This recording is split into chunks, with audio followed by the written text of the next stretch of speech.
My name's Linda McGarrigle. I'm 33 years old. I live in Edinburgh, Scotland, and I'm currently a project manager at a software company. And I've probably been in this realm of sort of tech role for about 8 to 10 years now. But I do have a background. When I was at university, I was studying for computer artistry.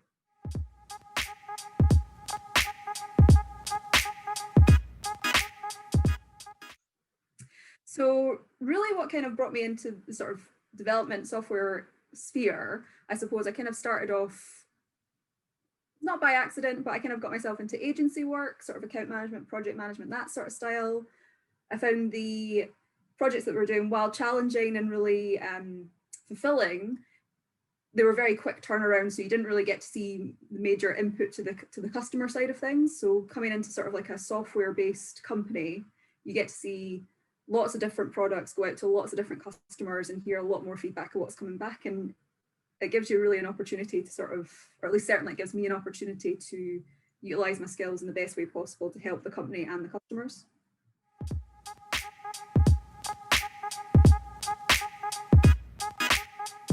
Oh my God, when we get to deliver things on time into customers and then it has a really smooth rollout so that things go live, I think there's no better feeling. I mean, it's one of those things where when everything's going right, you feel like you can take on the world.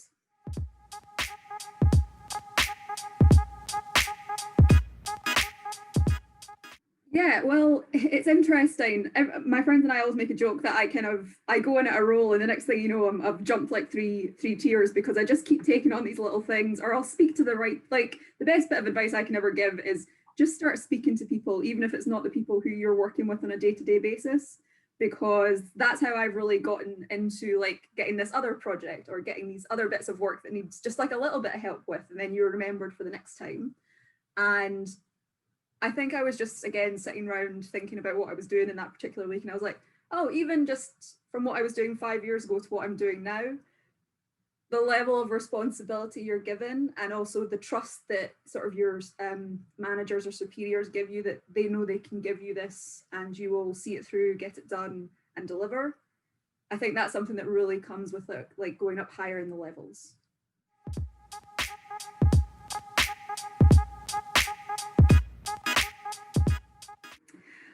I mean, I suppose it's really comes down to how you can interact with the people around you, so that they might ask for you to be working on specific projects with them or in development cycles with them, or working with the specific customers, really, that they want, like they will start asking for you, that they want Linda to be involved because we did a project with her last time and it worked out really well. And it's just that level of trust that you can sort of grow with everyone that you're working with, I think.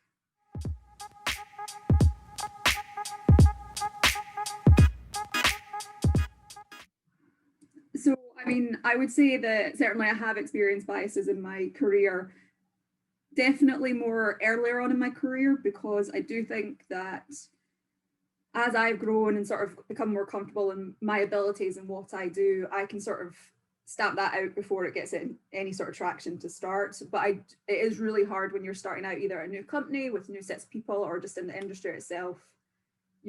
Unfortunately, I did come up with some certain biases about, women were perhaps not smarter or as smart as the men in the company, or not as capable. I've certainly had my work questioned by not even senior people, sort of people who the developers I was working with, they would question if my thoughts on what was happening was correct. It's always a learning experience, because losing tempers, you've lost the whole situation. You've really got to maintain control, get people on your side and show them the benefit you bring, so that they know for next time.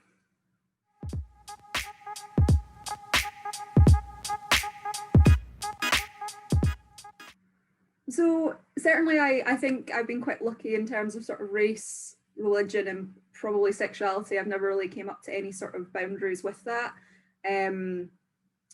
However, I would say that we're kind of going back to, sometimes there can be the environment that's harkens back to a bit of a boys' club situation where jokes are made that are not appropriate, and I think you just can't the best thing to do is not to go along with it.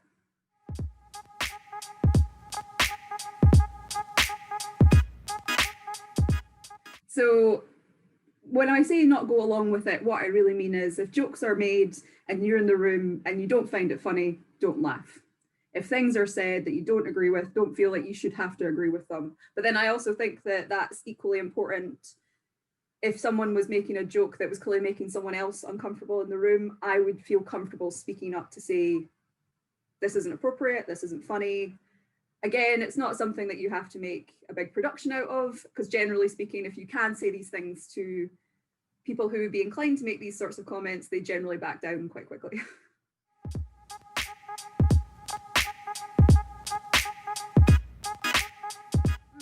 So I'm not part of any particular community at the moment. However, I'm starting to work with some women across the country and in the States for a sort of girls, women in tech conference that's being set up later this year, which I will be speaking at. So hopefully there'll be some more stuff coming out the back of that. But I would like to start taking a bit more of an active role, because as much as sometimes, you know, every day is a school day, there's always more to learn. I think I need to start passing a bit more of that on to other people. And it's amazing how much how much value you can bring to other people who are perhaps not even in the same types of role as you.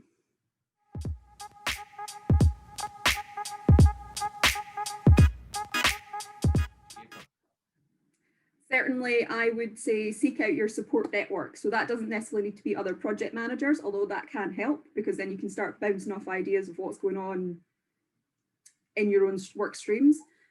Find those people within sort of the development, the QA, the product side.